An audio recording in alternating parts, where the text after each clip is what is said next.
ஏன்றதை முதல்ல சொல்லிடுறேன். இப்போது எந்த ஒரு விஷயத்தில் பாஜகவுக்கு எதிராக தாவேகா செயல்பட்டதுன்னா எதுவுமே கிடையாது இது வரைக்கும். அந்த ஜீராம்ஜி திமுக ஏற்றுக்கல. ஏன்னா 60% இது வரைக்கும் 90% யூனியன் கவர்மெண்ட் கொடுத்த விபி ஜீராம்ஜிக்கு இப்போது அரசு புது விதிகளின்படி 60% தான் யூனியன் கவர்மெண்ட் கொடுக்கும், 40% ஸ்டேட் கவர்மெண்ட் கொடுக்கும். அந்த வேலைக்கான காலத்தை அவங்க நிர்ணயிக்கிறாங்க. நடவு காலத்தில் 100 நாள் வேலை, 125 நாள் வேலை கிடையாது. அறுவடை காலங்களில் 125 நாள் வேலை கிடையாது. எங்கெங்கே எவ்வளோ வேலை கொடுக்கணுங்கிறத டெல்லியில் உட்காந்து ஒரு டீம் வந்து தீர்மானிக்கும். மாநில அரசுக்கு அதில் எந்த அதிகாரமும் அது கிடையாது. கட்டுப்பாடு முழுக்க ஒன்றிய அரசுக்கு போய் நிதிச்சுமை 40% தமிழ்நாட்டு தலையில், ஒரு ஸ்டேட்டோட தலையில் விழப்போகுது.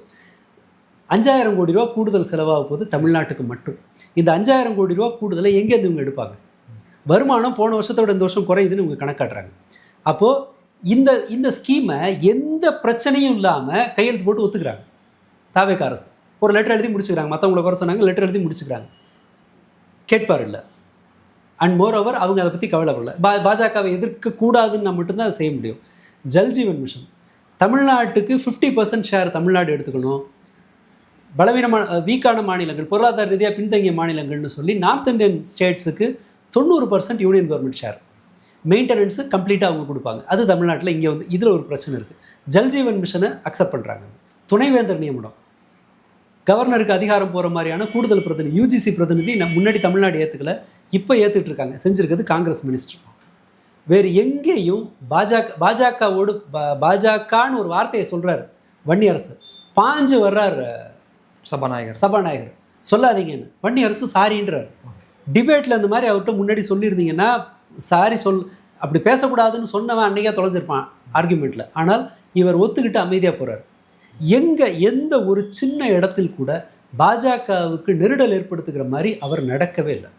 விஜய் நடக்கவே இல்லை. அப்போது டீலிமிட்டேஷனுக்கு இவர் தலைமை ஏற்றுக்கிறாருன்னு வச்சுப்போம். இவரோட நம்பகத்தன்மை தான் பிரச்சனைக்குரியது. இந்த 2 பேரில் நான் யாரை நம்பலாம்? டீலிமிட்டேஷன் விவகாரத்தில் உறுதியாக தன்னோட நிலைப்பாட்டில் இருப்பாங்க அப்படின்னு நான் இந்த 2 வரலாறை வச்சுக்கிட்டு நான் பேசுகிறேன்னா, இதுவரை தன்னுடைய கட்சி வரலாற்றிலேயே பாஜகவுக்கு எதிராக எதுவுமே பேசாத ஒரு கட்சி, அவங்கள நான் நம்புறதா? பாஜகவுக்கு எதிரான உறுதியான போராட்டத்தை நடத்தி இருக்கிற, பாஜகவை எதிர்க்கிறவங்கெல்லாம் உறுதியாக நம்புகிற ஒரு கட்சி திமுக. நான் ஏன் டிஎம்கேவை சந்தேகப்படணும்? நான் ஏன் தாவேகாவை நம்பணும்? இந்த கேள்விக்கு பதிலே இல்லைல்ல. இந்த இடத்துலேருந்து தான் வரணும். நாம் வந்து வரலாறே எடுக்க முடியாது. ஒரு அனுமானத்தில் திமுகவை எதிர்க்கிறதும் ஒரு அனுமானத்தில் தாவேகாவை ஆதரிக்கிறது எப்படி சரியாகும்? இது ஒரு அசம்ஷன் தானே. திடீர்னு ஒருத்தர் அவர் சிஎம் கூப்பிடுறாரு, ஒரு பேச்சு முறை கிடையாது. இப்போ நாடாளுமன்றத்தில் தொகுதி மறுவரை பற்றியான எந்த அறிவிப்புமே வரல. அது டேபிள் வைக்கிறாங்களா இல்லையாங்கிற அறிவிப்பு கிடையாது. நார்த் சைடில் அது டிபேட்டே கிடையாது. ஆனால் தமிழ்நாட்டில் மட்டும் இவ்வளோ டிபேட்டாக மாற்றுறது அப்படிங்கிறது திமுகவை தனிமைப்படுத்தக்கூடிய வேலையை தாவேகா. அப்சல்யூட்லி. டிஎம்கேவை ஐசோலேட் பண்ணுறதுங்கிறது பிஜேபியோட ரொம்ப நாள் பிளான். அவங்களுக்கு திமுக தான் ஒரு பெரிய, அதை சொல்லுவாங்கள்ல முன்னாடி, அந்த ஆர்எஸ்எஸ்க்கு தமிழ்நாடு ஒரு கடிக்க முடியாத கொட்டைன்னு சொல்லுவாங்க. அதால் அது ஒன்றும் பண்ண முடியாதுன்னு. இப்போ டிஎம்கே தான் ஒரு பெரிய த்ரெட்டாக இருந்தது. இப்போ வேற ஒன்றும் இல்லை. இப்போ இந்தியா கூட்டணியிலேருந்து திமுக வந்த பிறகு காங்கிரஸ் பெரிய பார்ட்டி, காங்கிரஸ் மேலே நம்பிக்கை அதிகமாக இருக்கணும்ல. அப்படியெல்லாம் வரல. அந்த கூட்டத்தில், முதல் இந்தியா கூட்டணி கூட்டத்தில் ராகுல் காந்தி மீதான விமர்சனங்கள் தான் அதிகமாக இருந்துச்சு. என்ன காரணம்? ஏன்னா நீங்கள் ஐடியாலஜிக்கலாக அந்த ஃப்ரண்ட்டை எடுத்துகிட்டு போகிறதுக்கு டிஎம்கே தான் அந்த வேலையை செஞ்சிச்சு. நீங்கள் தப்பு நடந்தால் அல்லது உறுதியாக செய்வாங்கன்னு தெரியும் போது, அதற்கான ஒரு அறிவிப்பு வரும்போது நாம் அதை எதிர்க்கிறது வேறு விஷயம். உதயநிதி ஸ்டாலின் அவர் தான் இப்போ எதிர்கட்சி தலைவர். அவரோட வார்த்தையை கூட நிலைப்பாட்டில் மாற்றம் இல்லைன்னு தான் அவர் சொல்கிறார். நாங்கள் அதை எதிர்ப்போன்னு தான் அவர் சொல்கிறார்.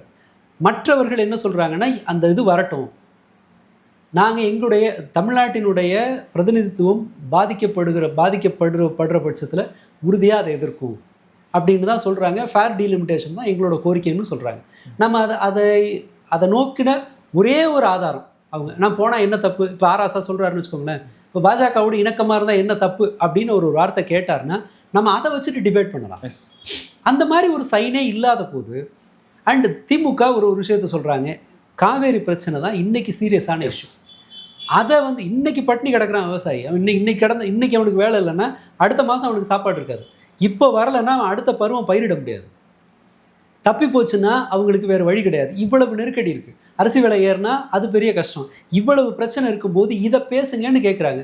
எல்லாரையும் சேர்ந்து பேசுகிறதுக்கு முடிவில் இருக்கிற முதல்வருக்கு காவேரி பிரச்சனையில் பேசுறதுக்கு என்ன தயக்கம்? அப்போ ஒரு டைவர்ஷன் பாலிடிக்ஸ் அவர் நடத்துகிறாருன்னு நான் ஏன் நம்பக்கூடாது? ஓகேங்க, அவர் இந்த விஷயத்தில் ஸ்ட்ராங்காக இருப்பார்னு நான் நம்புவதற்கு ஏதாவது ஒரு காரணம், பாஜக எதிர்ப்பில் விஜய் உறுதியாக இருப்பார் அப்படின்னு நம்புறதுக்கு அவங்களோட நடத்தையில் வெளிப்பட்ட ஒரே ஒரு காரியம் சொல்லுங்க யாராவது. சிறுபான்மை நிறுவனங்களை மொத்தமாக முடக்குகிற சட்ட திருத்தம் வரப்போகுது, FCRA. அது குறித்து தாவேக்காவினுடைய நிலைப்பாடு இல்லை. இவ்வளவு கேள்வி டிஎம்கே நோக்கி தெற்க வடக்கன் எல்லா இடத்துல இருந்தும் கேள்வி வருது. இன்னமும் நீர்வளத்துறை அமைச்சர் வாயிலிருந்து காவேரிங்கிற ஒரு வார்த்தை வரல.